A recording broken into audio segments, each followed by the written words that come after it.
Sei que ele tá meio quase caindo, eu acho. Não tem problema? Tá. Obrigada, Sérgio.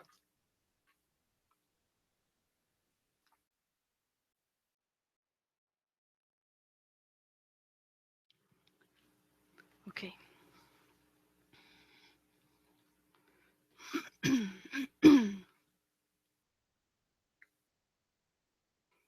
Good morning. I'm Valéria Bonafé. I'm a composer. I'm going to present this paper entitled The Experience of Sonority, The Dangers of a Journey into the Unknown.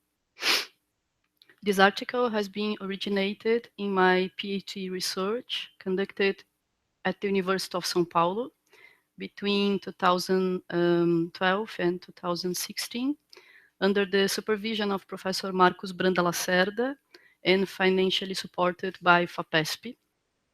I'm also a member of Sonora, no Som, and Escritas e Invenções Musicais. I would like to thank Professor Georgina Born in advance because I was very insecure with my article. Now I feel more comfortable.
What does experience mean? In a conference presented in 2009, the Brazilian philosopher Olgaria Matos clarifies the notion of experience in Walter Benjamin. I quote her: "The word that Walter Benjamin uses to experience is Erfahrung. Erfahrung in German means experience and the radical is fahr, which originates fahren, which means to travel. In Old German, fahr means to cross a region during a trip through unknown places. And the Latin word for experience has as radical per, to leave a perimeter, to leave the condition of the already known.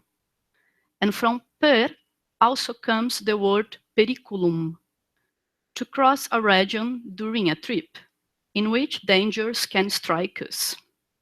Thus, the experiences that happened to us during a journey into the unknown over a trip are experiences that widen our identity, our knowledge, our sensitivity, and our conditions in the world.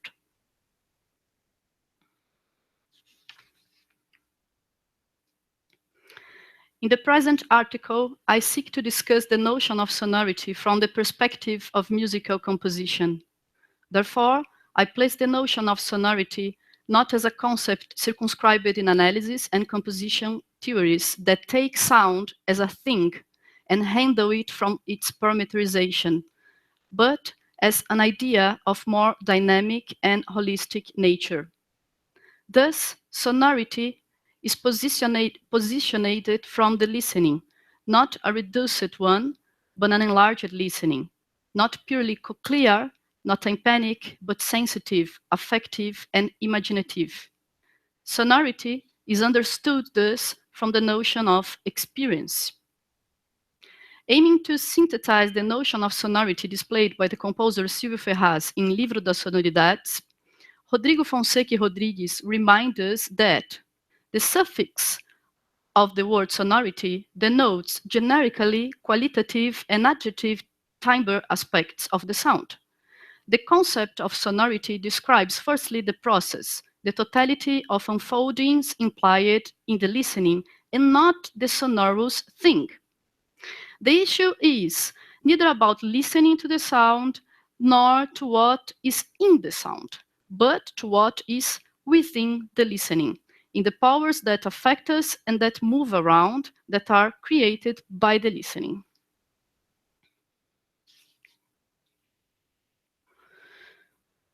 In this article, I comment similar aspects in the compositional approach of Denise Garcia and Kaya Sariaho, two composers that are important reference for my personal work.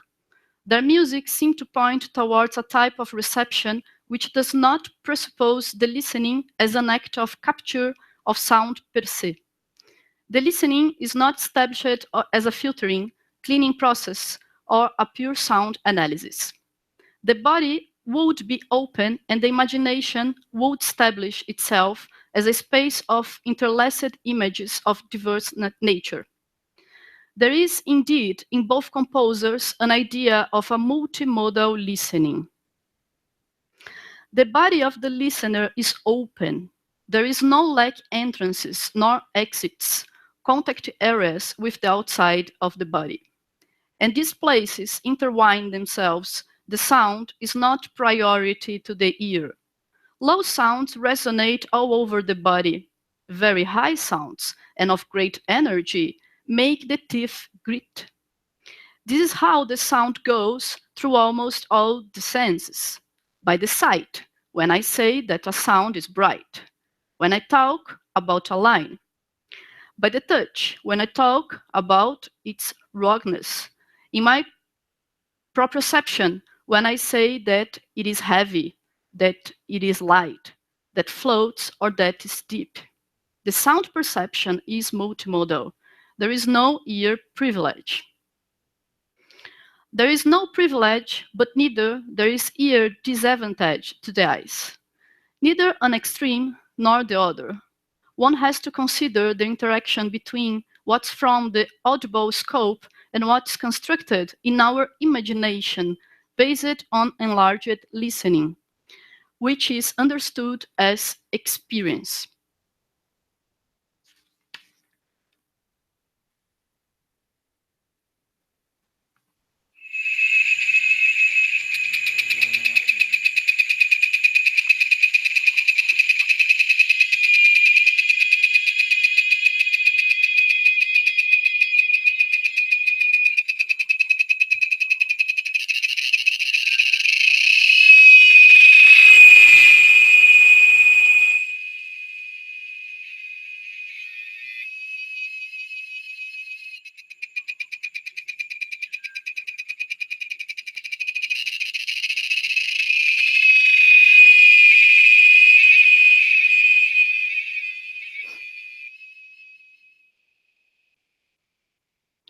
Traditionally, the term image is associated with the sight sense.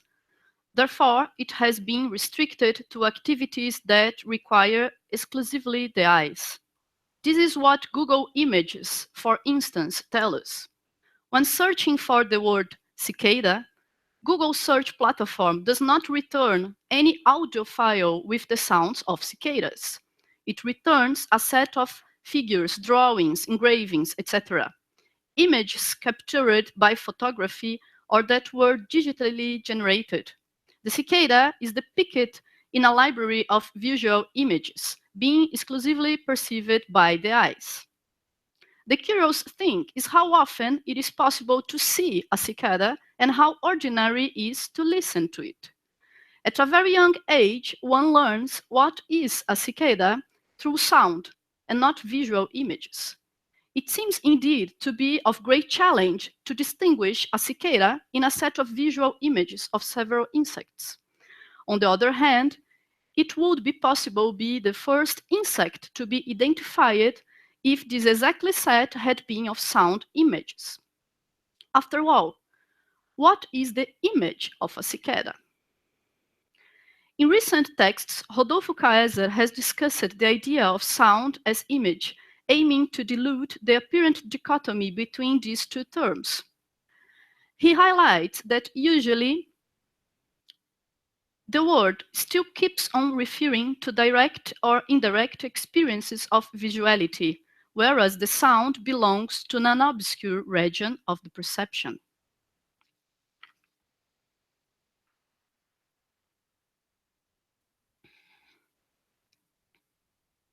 Evaporação, the first sonority of A Menina que Virou Chuva, which we have listened in the beginning of this presentation, starts with a rubbed tam-tam.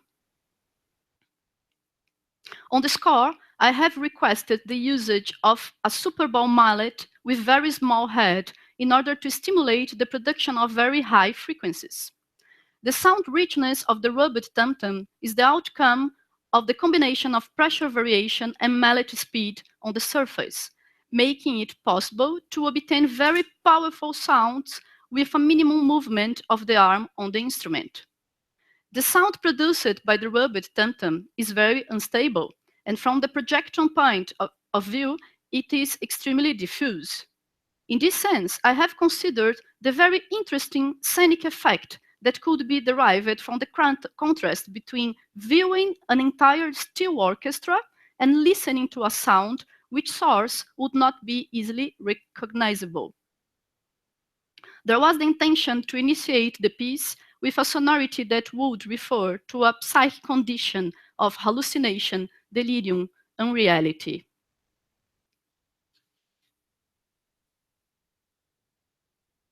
The treatment given to the strings during the evaporation sonority derives from a type of more mimetic sound imagination. For the strings, I have imagined a rarefied texture of a very weak breathing. The indications of alto sul ponticello plus arco flautado and molto soffio were aimed to extract from the strings an absolutely irate sonority, having the unison on the A5 as a focal point of this frequency band. The fermatas should contribute to this effect, which, after all, aimed to simulate the intermittence of a blow of very thin air. A set of technical solutions which could comprehend a sound image that I have heard, formed, imagined, the last inhale, the accurate point of death. The first sonority is still composed by three other gestures that contribute to model the texture, which tends to become gradually denser throughout the time. The glissandi collaborate with the widening of the spectrum of frequencies, diluting the initial focal point on A5. In this glissandi of a pretty narrow range, the ancestral sonority of lament would be implied, reminding the sonority of carpideiras crying during their performance at funeral ceremonies.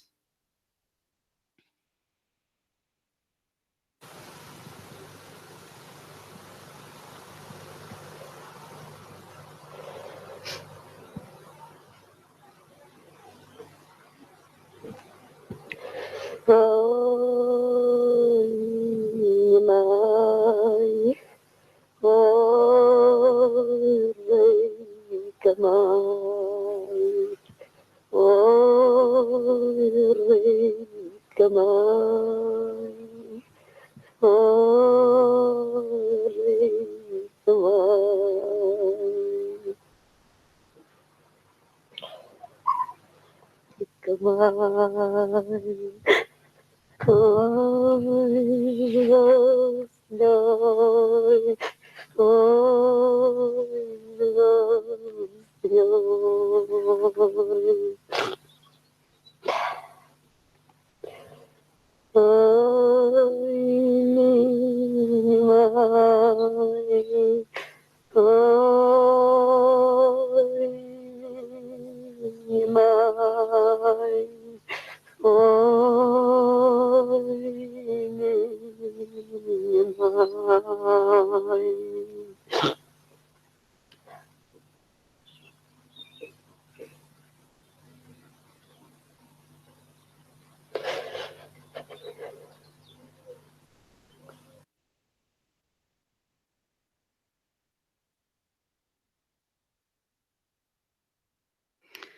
The death of my niece, Eloisa, to whom the piece is dedicated, was deafening for me.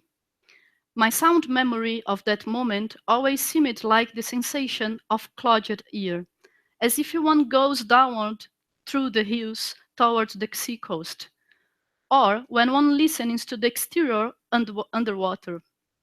Some sparse, resi sounds, barely outlined. The image that I still retain from that day are much more visual.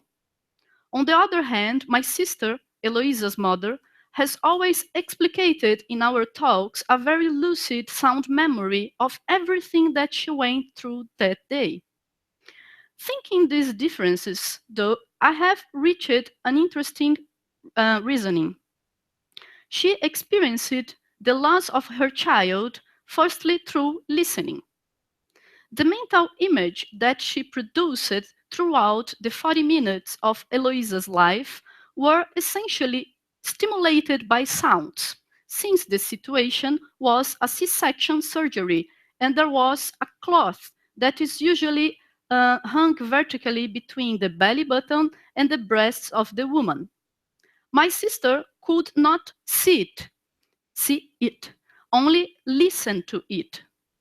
On the other hand, on the other side of the glass, I had a global view of the surgery center, but I could not hear. I have experienced the birth and the death of Eloisa in silence, just with the eyes. Yet, my sister has made through it with the ears. My experience was purely visual, yet hers was essentially acousmatic.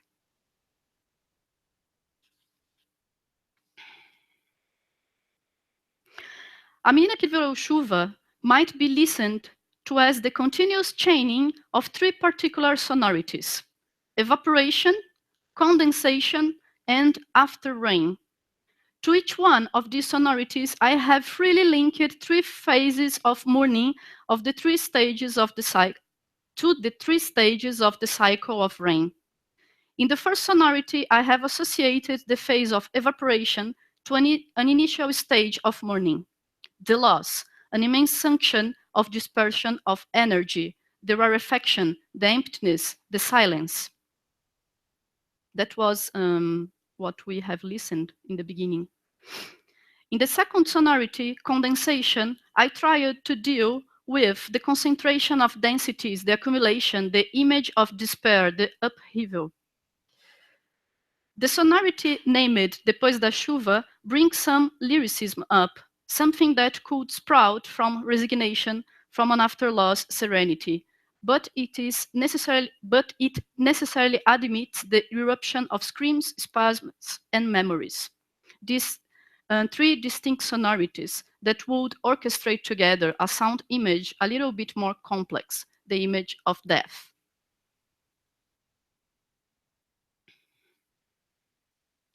Some might think that the musical composition should be completely free of the affection zone, the feelings, the references, the crossings, the subjectivities, and everything that is conventionally so called extra musical. In my experience, it is truly complicated, if not impossible, to separate these things. My projects are often initiated by non-musical images, and it takes a long time until I decide how to spread them in a musical manner. Most of the time, these images are complex multisensory constructions. The image of a liquid piano, the image of a lagoon, the images of some imaginary beings, the image of a spinning top, the image of a city that grows in concentric circles, the images of different states of matter, the image of death, the image of the trajectory of a small rock launched with a slingshot, the modulate images of the temporality of life and temporality of the river. What sprouts from experience turn into sonority, and the sonority itself is also considered as experience. Thank you.